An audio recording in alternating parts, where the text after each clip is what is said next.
تحریک تحفظ آئین پاکستان جسے لیڈ کرتے ہیں جناب محمود اچکزئی صاحب، اس کا کیا رسپانس اور کیا حکمت عملی ہمارے سامنے آ رہی ہے؟ اگر ایک طرف ان کی حکمت عملی ہے تو دوسری طرف یہ جو P M L N lead and control system ہے جناب نواز شریف صاحب کا، ان کی طرف سے پاکستان تحریک انصاف کے حوالے سے کس قسم کے عزائم جو ہیں وہ ہمارے سامنے آ رہے ہیں۔ یہ دو سیٹس آف ڈیولپمنٹس ہیں، اس کے اندر ظاہر ہے بہت سی ڈیولپمنٹس اس سے نتی ہیں جن کی میں بات کروں گا، ان کا میں ایک انالیسس آپ کے سامنے رکھوں گا، ایک اپڈیٹ رکھوں گا۔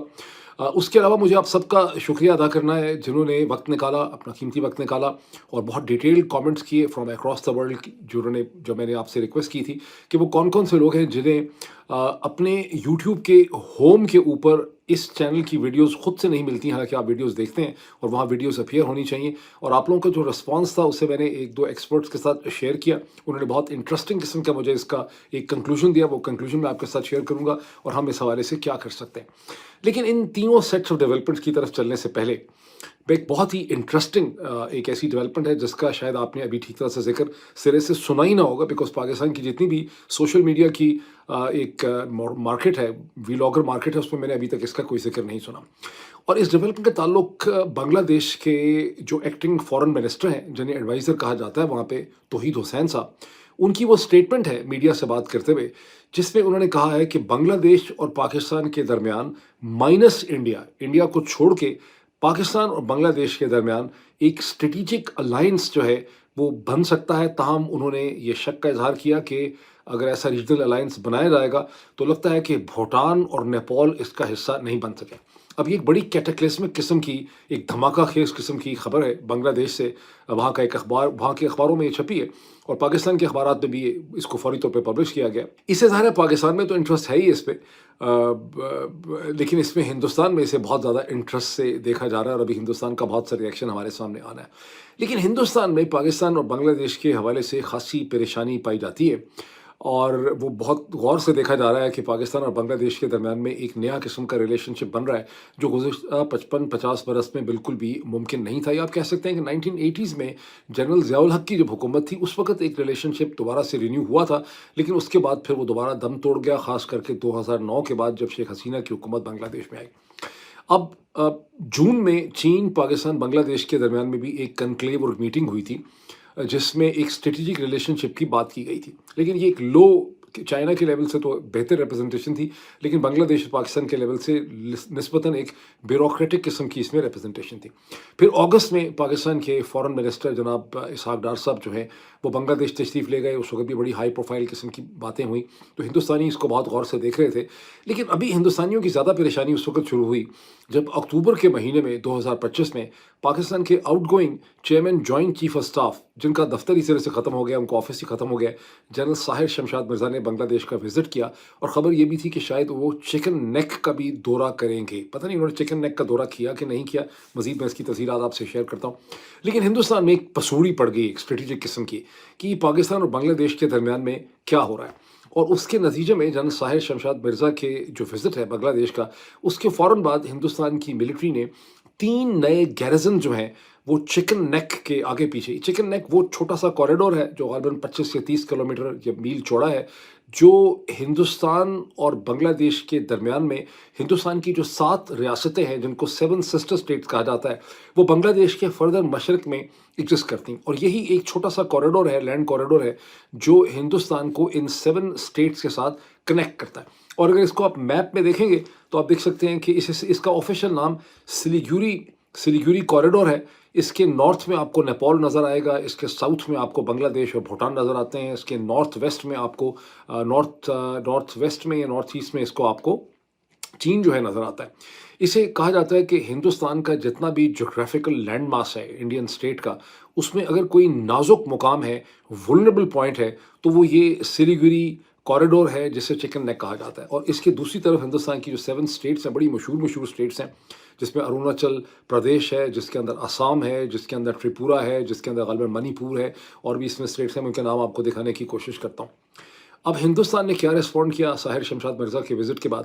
انڈیا نے 3 نئے گیرزن ایڈ کیے ہیں اس جگہ پہ، اور ان کی ایئر فورس کی فیسلٹیز کو انکریز کیا جا رہا ہے۔ 9 نومبر کو ان کی انڈین ایئر فورس کی جو بہت بڑی میسو ایکسرسائز ہوئی ہے وہ بھی چکن نیک کے آگے پیچھے ہی ہوئی ہے۔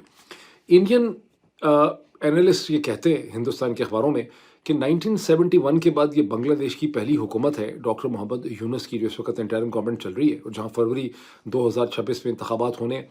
جس نے پاکستان کی آرمی کو بنگلہ دیش کے اندر اتنا ویلکم کیا ہے اور ان کو اتنی زیادہ اسپیس جو ہے وہ دینی شروع کر دی۔ اب اس میں یہ ایڈ کر دیں کہ 8 دسمبر کو پاکستان کے ہردل عزیز جو چیف آف دا ڈیفنس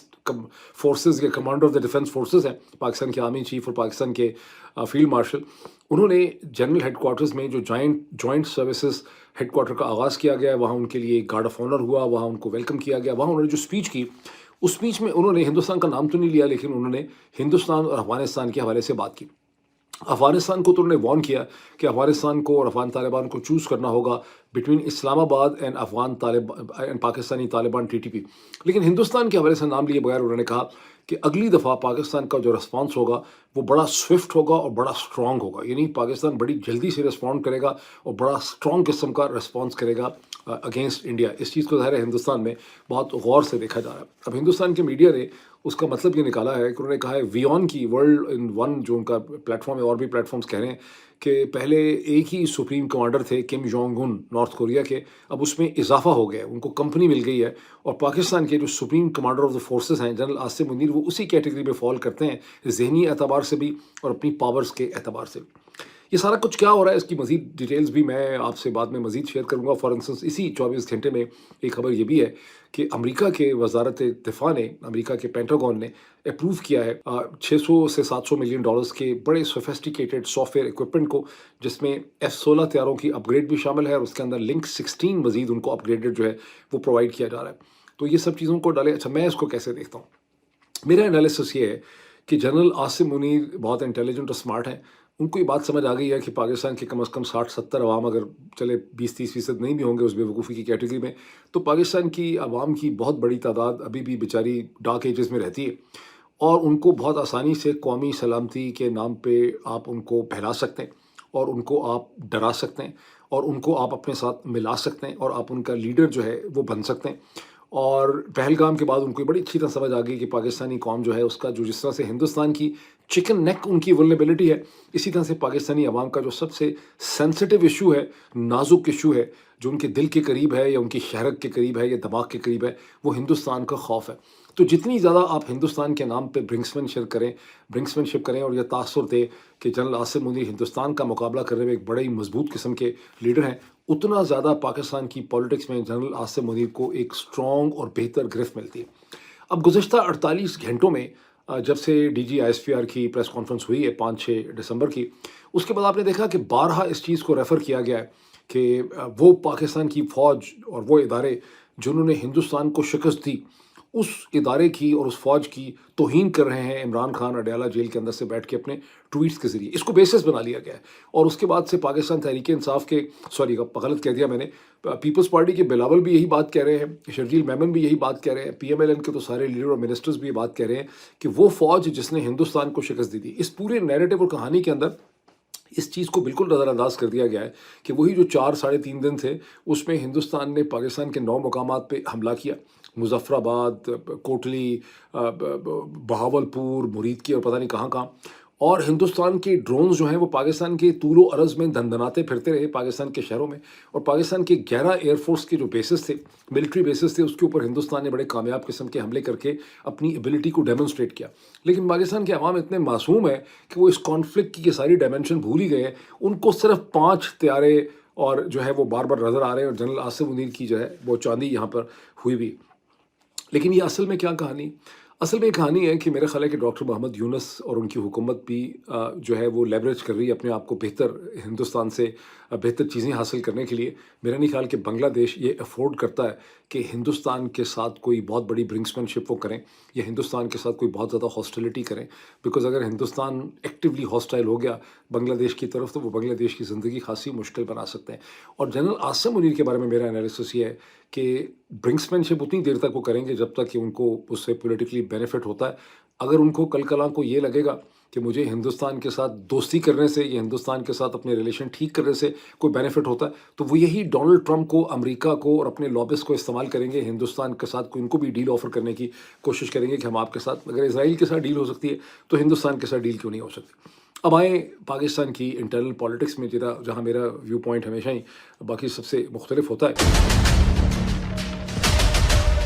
آج کے دن میں سہیل آفریدی جو چیف منسٹر ہیں خیبر پختونخوا کے، جس وقت میں بول رہا ہوں اس کے کچھ دیر کے بعد یا اس وقت وہ اڈیالہ جیل میں عمران خان سے 10ویں ملاقات کرنے کی کوشش کریں گے، اور مجھے لگتا یہ ہے کہ یہ ملاقات بھی نہیں ہو سکے گی۔ دیکھنا یہ ہے کہ اس ملاقات کے بعد وہ یہاں سے چلے جائیں گے یا وہ اپنے ساتھ بڑی تعداد میں لوگ لائے ہیں، کیا وہ یہاں پہ بیٹھیں گے، کیا وہ دھرنا دیں گے۔ اگر وہ دھرنا دیں گے تو کیا ان کے اوپر بھی واٹر کینن کا اٹیک ہوگا؟ اگر ایسی کوئی چیز ہوتی ہے یا پولیس کوئی کارروائی کرتی ہے تو پھر سہیل آفریدی اور ان کے ساتھی کیا کریں گے؟ کیونکہ سہیل آفریدی جب یہاں آئیں گے تو میں سمجھتا ہوں اصولی طور پہ ان کو خیبر پختونخوا کی پولیس اور اپنی سیکیورٹی کے ساتھ یہاں پہ آنا چاہیے۔ تو لیٹس سی کہ کیا ہوتا ہے۔ اب عمران خان کی بہنوں کو جس طرح سے ٹریٹ کیا گیا، اس کے بعد پاکستان میں کامنٹ تو لوگوں نے بہت کیا ہے، لیکن اکراس پاکستان مجھے کوئی بھی اتنا کچھ ہو گیا، مطلب اور کیا کچھ ہونا ہے۔ مجھے اکراس پاکستان، پنجاب کے شہروں میں، لاہور میں، راولپنڈی کے اندر، کراچی کے اندر، فیصل آباد کے اندر، گجرانوالہ میں کچھ جو اسپونٹینیس ایرپشن ہونی چاہیے تھی لوگوں کی، مجھے اس قسم کی کوئی چیز نظر نہیں آئی۔ اگر آپ میں سے کسی کو نظر آئی ہے یا آپ کے کوئی بہت سبسٹینٹیو انفارمیشن آپ کے پاس ہے تو ضرور اپنے کامنٹس میں مجھ سے شیئر کریں۔ علیمہ خان جب وہاں سے گئیں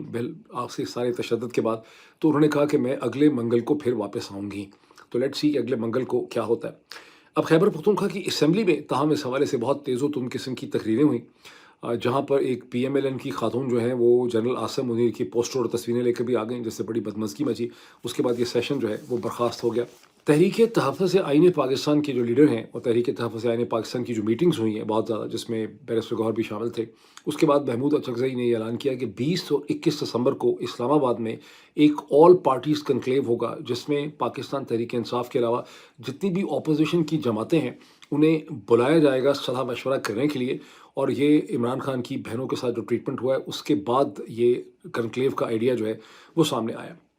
اور اس میں انسانی حقوق کی تنظیموں کو بلایا جائے گا، اور اس میں بہت سی وکلا کی تنظیمیں جو ہیں وہ شرکت کر رہی ہیں۔ تو یہ ایک امپورٹنٹ ڈیولپمنٹ ہوگی کہ یہ یہاں پر اپنا کیا ایجنڈا جو ہے وہ ڈیولپ کرتے ہیں۔ اب اگر ایک طرف پاکستان تحریک انصاف کی طرف سے یہ ریئیکشن ہے، تو دوسری طرف سے بڑی انٹرسٹنگ چیز یہ نوٹ کریں کہ بجائے کسی شرم اور ندامت کے، کیونکہ آخر ڈسکشن تو بہت ہوئی میڈیا میں بھی، راولپنڈی کی پولیس نے اپنی یہ اسٹیٹمنٹ ایشو کی ہے کہ وہ سوچ رہے ہیں، انہوں نے لیگل اوپینین لی ہے کہ علیمہ خان پاکستان تحریک انصاف کے جو لیڈرز اڈیالہ جیل کے باہر اکٹھے ہو جاتے ہیں منگل کو اور جمعرات کے دن میں، ان کے خلاف ایف آئی آر کٹوائی جائے، بیکاز یہ رات تک وہاں بیٹھے رہتے ہیں، ملاقات کا وقت نہیں ہوتا، جیل کا نظم و نسق خراب ہوتا ہے، علاقے میں سیکیورٹی کے بہت زیادہ خطرات ہیں، ان کے پاس عدالت کا کوئی پروانہ بھی نہیں ہوتا۔ یعنی اسلام آباد ہائی کورٹ کا جو پرانا آرڈر ہے کہ منگل کے دن اور جمعرات کے دن میٹنگ کرائی جائے، وہ تو کہانی اب اڈیالہ جیل والے بھول ہی گئے ہیں، یا ان کو پیچھے سے کہا گیا کہ بھول جائیں، اور اب وہ الٹا اس کو ایک انلیگل ایکٹیویٹی کے طور پر ٹریٹ کر رہے ہیں۔ مجھے بہت زیادہ شک ہے کہ اسلام آباد ہائی کورٹ کے جو حالات ہو چکے ہیں عالم نسا میں ہیں، ان سے ایک نیا آرڈر حکومت ایشو کروا لے گی پی ایم ایل این کی، وہ کہیں گے کہ یہاں پر کسی کو بھی ملاقات کا حق جو ہے وہ حاصل نہیں۔ بات تو ایسے بڑی عجیب و غریب ہے، لیکن دیکھتے چلے جائیں کیا ہوتا ہے۔ اگر ایک طرف یہ ہے جو اڈیالہ جیل میں انہوں نے کہا ہے،